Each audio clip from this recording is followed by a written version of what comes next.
in the past. In the past. Just Ambassador.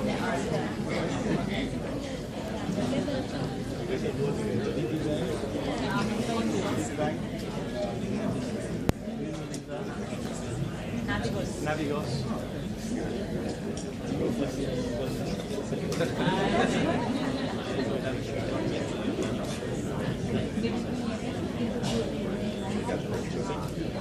Yeah.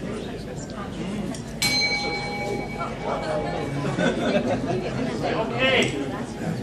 I want you to notice, and I'm going to say that a lot to you today, I want you to notice what happened when I rang that bell. Okay? First thing that was very obvious is the room came to a new kind of attention. People stopped the conversations, which they were really just starting to enjoy, and started to turn in my direction, and that was what happened on the outside. But with every single one of you, and even me, something also happened inside of us. With some of you, you heard me ring a little prayer bell, and you said, "Oh, dear God, I'm in the wrong room, get me the hell out of here." Some of you, so outwardly, you looked like you were settling, but inwardly, you were cringing. Some of you may have said, "Oh," because you've had a different experience around that sort of bell. You found yourself starting to relax and start to settle. But what I want to do during the day several times is I'm going to say to you, what did you notice? Because much of what I talk about today is about presence.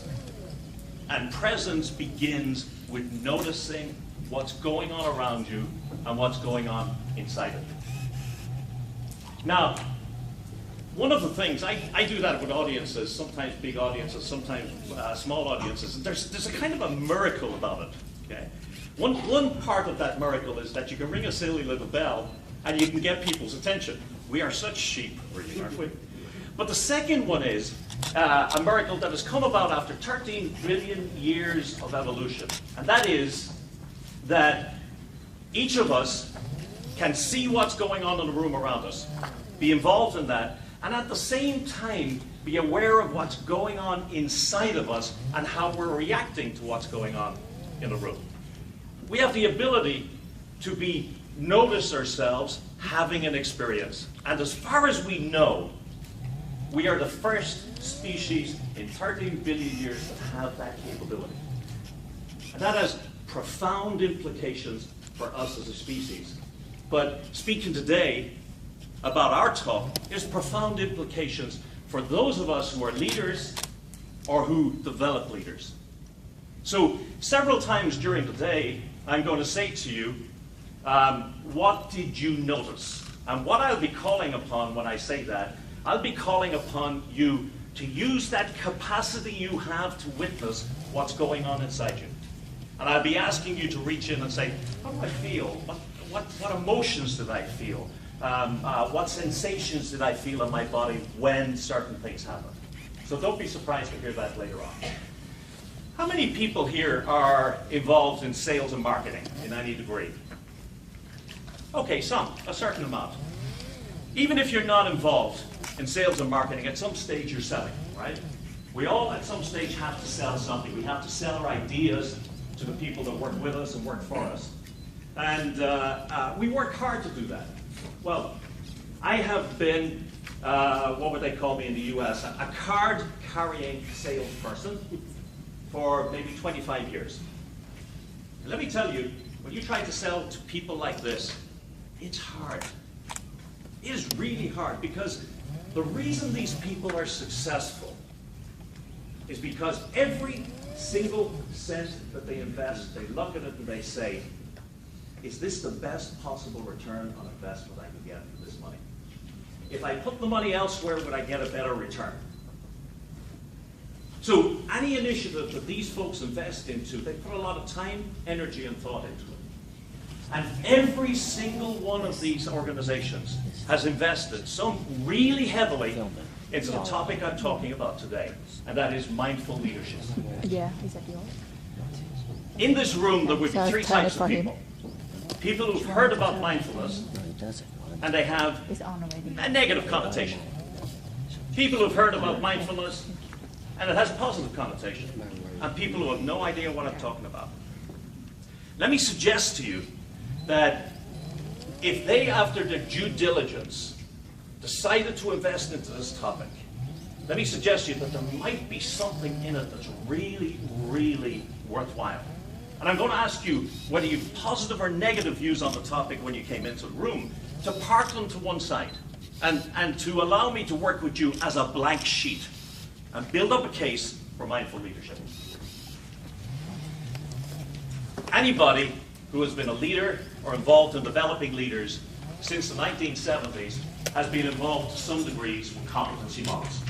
That has been the big game since the 70s. Essentially, what we do is we design a model where we say, in each of our leadership positions, here are the behaviors that we expect or predict or have observed are successful in that position.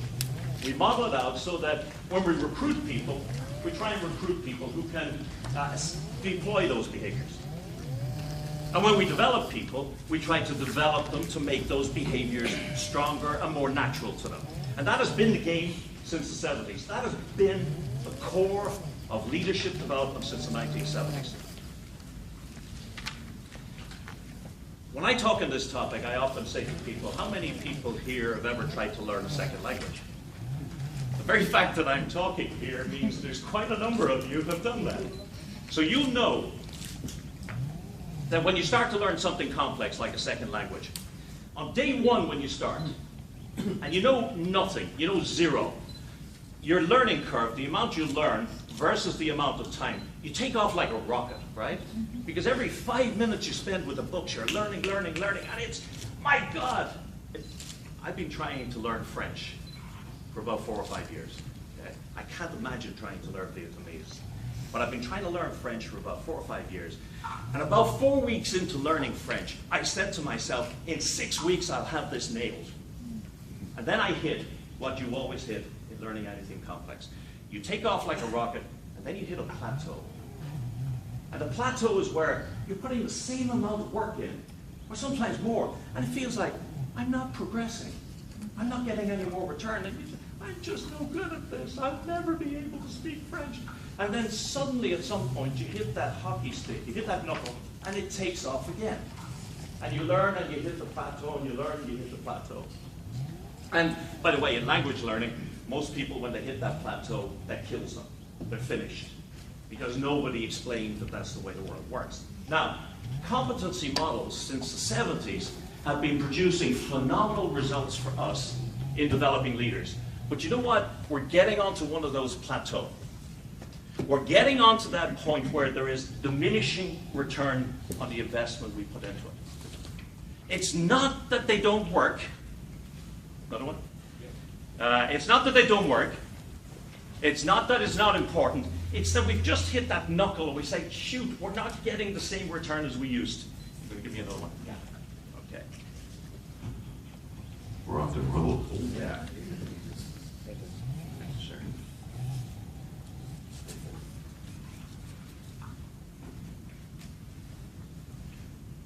Look at that. I don't know how many times a year I speak, and still for the first 15 minutes, my voice is like that, my hand is like that. Happens all the time. Well, what's happened now with competency models as a way of developing leaders is that has hit a plateau. And if you're in an organization who has really refined the way that they use competency models, you're starting to notice that, you know what, we don't have the same return as we used to get. And the good thing is, you are not alone. That is a universal experience, because competency models have gotten to a stage where they've given us almost as much as they can. So a lot of the researchers in the larger universities and the think tanks, it's very hard for an Irish guy to say TH, think tank, in the research bodies, have been working to see how do we improve what we're doing with leaders. And one of those organizations, called the Center for Creative Leadership, recently released a white paper. In fact, I believe it had to be inspired by God, because released it just in time for me to build some of their terminology into this presentation, which I had already started to develop. And they said, in the new millennium, moving forward from this point, competencies, competency models, behavioral models are important. You don't want to throw out the baby with the bathwater. They're still important, but they said there are 3 other things that you can add to that model that will dramatically increase the potential for your leaders to become more effective leaders. And the 3 things, and by the way, I think this is great. You can imagine these guys sitting down there saying, what do we call the white paper? Let's come up with a really good name. Well, what they called it was the, hello? They called it the Beyond Competencies Model. Was not imaginative. So they said, we need to go beyond competencies. And what they said was that besides maintaining and holding on to things that already work, like competence and behavior, we have to consider what they call circuitry, inner content, and we have to adopt a policy of conscious engagement. Now, I'm going to explain all about what that is, because it's very much the core of my talk. If you haven't seen the white paper, make sure that you put your name on the back of your feedback form or the back of a business card, and make sure that one of the Rick's team get that today, and we'll get that to you by email. Okay? It's fresh, it's hot off the presses. So Beyond Competencies Model says that you need to have the competencies, but you also need to recognize that we have a chemical and physiological functioning. We are essentially, if you want to call it, an organic machine that operates in a way, on autopilot, that has a severe or very dramatic impact on who we are, what we are, and how we behave. And that if we are not aware of the physical and chemical and neurological functioning of our bodies, well then we're not aware of a large part of what makes us who we are and what we do. Second thing they said is we are full of inner content. Now, by inner content, they're saying we are continually experiencing emotions moving in and out of our bodies, and we experience them either in the form of thoughts or in the form of bodily sensations, and they tend to manifest themselves as inner dialogue. We all continually talk to ourselves. And I say that to audiences sometimes, and they say, I don't talk to myself, what are you trying to suggest? Let me ask you, last time maybe you were driving home, and without thinking you went past your turn, or you dropped something just as you were picking it up and you said, the one thing I don't want to do is drop this, and you drop it. What happened? Inside your head you said, you idiot. How the hell did you miss that? What did you do that for? Why didn't you do that? We all continually talk. We have this dialogue going on inside ourselves. And as you'll see as I work through, that dialogue has a very dramatic impact on how we turn up as leaders and who we are as leaders and as people. And the third part of their model says that if you've got this neurological functioning, which is going on autopilot, and you've got this inner content roiling around inside you and you're an emotional machine, the only way that you can harness those is to consciously engage with them. And what we're doing today, and what we're going to actually do today in this room, is we're going to consciously engage with our circuitry and our inner content, and I'll talk about that in a little while. I often think one of the best ways of defining something is to define what it's not. Mindfulness is simply paying attention to the present moment, being here, recognizing what's going on. But let's define it by looking at what mindlessness is, what the opposite is. And let's have a little bit of fun, okay? We got a little bit of oxygen in the room. I'm going to ask you to help me out and to add up these numbers out loud with me as a group. Now, how many people here have ever made presentations in front of a group? You remember what it feels like when you say, I want you to help me out, and everybody sits there with their hands in their pockets and says nothing. It's death on legs. Okay? It's the most horrific experience. I promise you I'm not going to ask you to do anything that'll make you feel stupid. So here's what we're going to do. I want you to add these numbers with me out loud. So the total so far is 1,000. 1,000. 1,040. 2,040. 270. 370. 390. 490. 5,000. No, it's not. Let's just try that again. When we came into this room, Rick said, these are really bright bunch of people. You're not going to get this past them. So let's try that addition again, can we? So, a little bit louder. Let's frighten the people next door. 1,040. 2,040. 2,070. 3,070. 3,090. 4,090. You're starting to get it now, aren't you? I see a few people getting it. Here's what happened. Let me add it up, because this gets audiences everywhere. There's 1,040. 2,040. 4,000, 2,070. Who is doing that? 2,070. 3,070. 3,090. 4,090.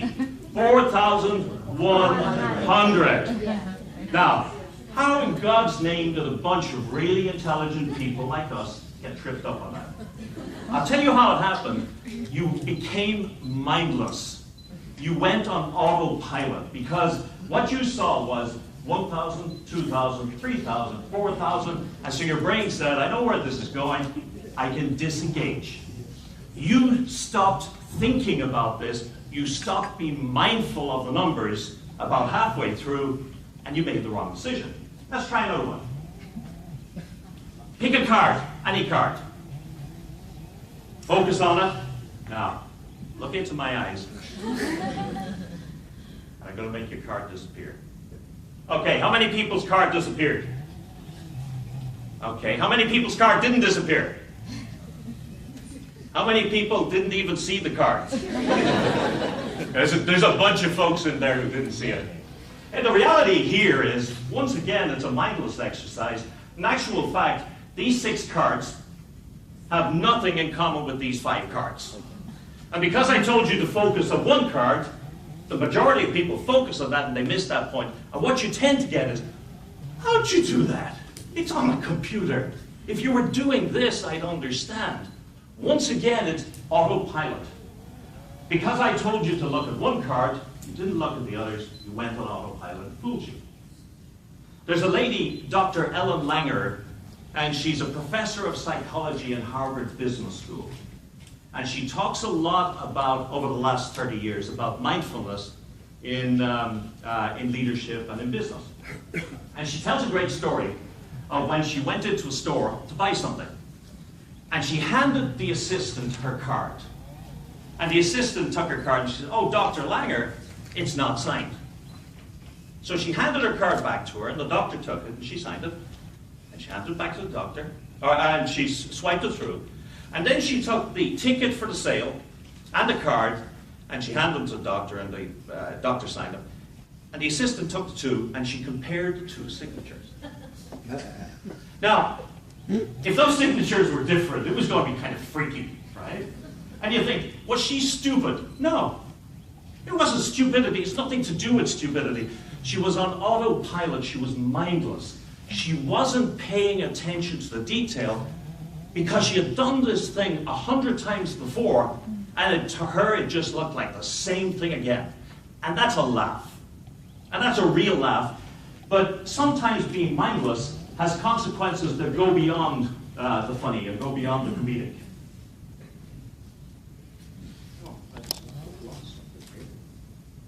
Okay.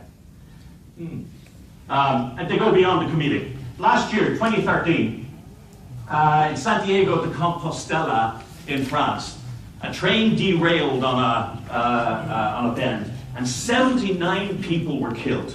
Okay. It was the worst train crash in Spanish history.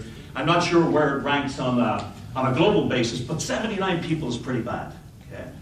And it went off the rails because it was traveling twice the speed it was supposed to travel when it went into that particular bend. I think it was rated at 40 kilometers an hour, and the guy was traveling 80 kilometers an hour. This guy was experienced, qualified, mature guy. This wasn't a 21-year-old trying to see what he could get out of the train. This was a responsible guy who had a great record. But at the time when he went into that bend, he was sending a text on his phone. He was so engaged, his attention had gone from where it should have been, which was on the train and the speed it was doing, onto his telephone. And it resulted in 79 people being killed and him being charged with, I think, criminal manslaughter or some such. Now, most of us in the room don't make decisions day to day that can have that impact.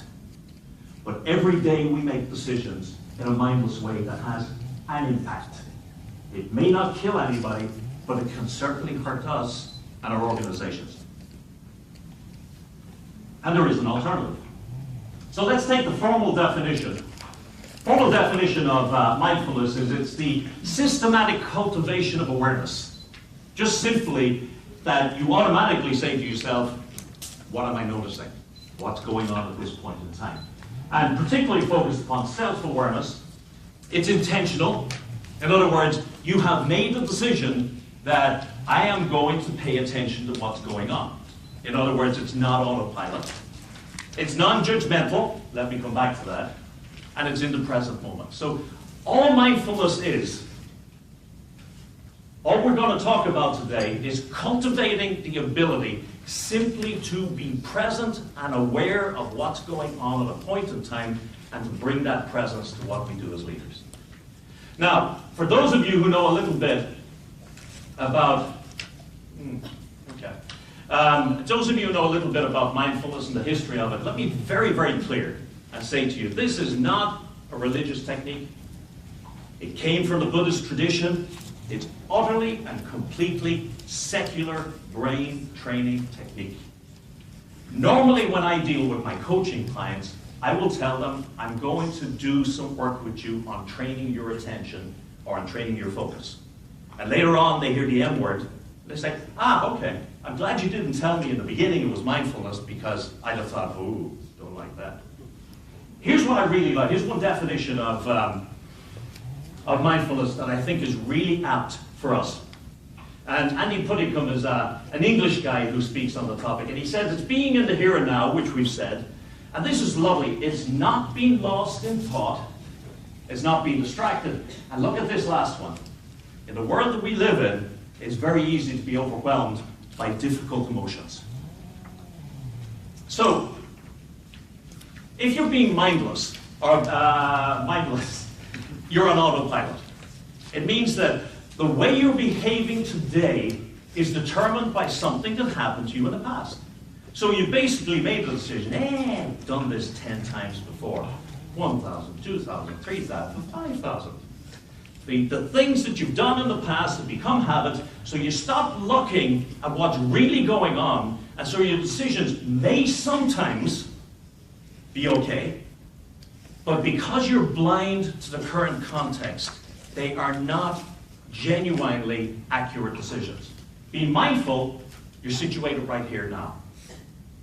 You're looking at what's going on around, you're looking at yourself, you're looking at the situation. Your responses are using current information about what's going on right now. It means that you can then say, based upon what your understanding is going on right now, either, I'll go with the autopilot. This works. Or, oh shoot, I need to change things slightly. This is interesting. Think about it. If you're in this moment, and you're aware of what's going on around you, and you're aware of what's going on inside you, by definition, you're engaged. And in fact, this lady, Ellen Langer, Dr. Ellen Langer, she says later in my presentation, she said, for us as leaders, by definition, our job is to create distributed mindfulness in our organization. Because mindful people are engaged people, and we've all seen the mathematics on engagement. Here's a critical point. It's binary. Everything you do, you're either doing it mindfully or you're doing it mindlessly. There's no in between. At any point in time, because you're talking about this moment in time, You're either situated in the present and you're mindful, or you're mindless. And all of the research says, when you're mindful, you're more creative, you're more competent, you've better well-being. Everything works better when we work off the current moment. And if you doubt that, all you have to do is look at some of the money, or some of the people who invest enormous amounts of money into this and come to that same conclusion. LG came to a very simple conclusion. They said, we live in a tough world. It's tough on our people. We have to help them to become more mindful so that they can be better employees for us. Samsung made the same determination. This is from one of their press releases, and I know there's somebody in the room from Samsung this morning. They determined that, you know what? Mindfulness, helping people to get into the present moment and manage themselves in the present moment makes financial sense, and they've opened up programs to their several 100,000 employees. It works. How many people here are accountants and like numbers? I know Rick likes numbers. Okay. Anybody who likes numbers will like the next few slides, because these are what frequently are missing when we talk about things like mindfulness. Lots of numbers. Look at these numbers. This is one of the largest insurance companies in Sweden. They put 6,400 of their employees through a mindfulness program, and at the end of 12 months, 88% of them said they had a better ability to stay focused, 76% highly increased positive relationships, and you can read as well as I can. Bottom line, that looks like a good investment. Transport for London is the organization that's responsible for creating a strategy moving forward that will keep that huge city flowing. The public transport system flowing. They put, I think, 1,250 people through. A big problem, and I don't think it's the same size of problem in this region at all. Big problem, certainly in Europe, is absenteeism. People just taken off from work for a whole variety of reasons. Look at the first few there. Days off for stress, anxiety, and depression fell dramatically. Absences for all conditions have 80% reported improvements in their relationships. Let's go, 79% spoke of improvements in their ability to relax. And this is what you see when you look at all of the studies that are done on this topic. I'm going to suggest one simple thing to you. There is nothing that you could invest in that would give a better overall return on investment across your workforce than making your leadership and your people more mindful. And by the way, I say that to you as somebody who's not trying to sell you something. I can't sell you anything to do with this. This is educational.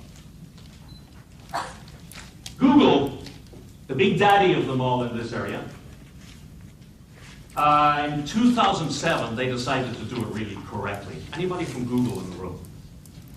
Nobody. They pulled together mindfulness teachers, emotional intelligence experts, and neuroscientists, and they created a program called Search Inside Yourself. And it combines mindfulness, emotional intelligence, neuroscience, what we're going to talk about as circuitry, into a single program that is about helping people to achieve self-knowledge, create effective mental habits, and so on and so forth. More than 1,000 people have gone through it already. There's always a waiting list 4 times longer than the available spaces on the program. It became so popular that the founder of the program wrote a book called Search Inside Yourself, where he wrote up the entire program. But also, they started a non-profit organization specifically designed to bring that program to the world. And you may be interested to know that they're planning to be in Vietnam in the first quarter of 2015. So if anybody at the end of this is interested in knowing how to contact them, I can let you know that. So mindfulness. What I'm going to talk about it is as a toolbox for accessing your circuitry, for managing your inner content, and for conscious engagement with both of them. So let's see what I mean by circuitry first off. Leadership has been established to be successful when leaders are self-aware. All of the research now says leaders who are self-aware are altogether more successful. And that means that we have to be, as I said earlier, aware of the physical and the chemical functioning of our bodies. Now, our bodies are very complex organisms, But they evolved to deal with a very different world to the world we live in today. They evolved to deal with a world where there were many more day-to-day life-threatening circumstances than we experience in the normal cut and thrust of business. And so our brain and our reactions, and I'm going to show you that, evolved to deal with that very, very hard, difficult sort of environment.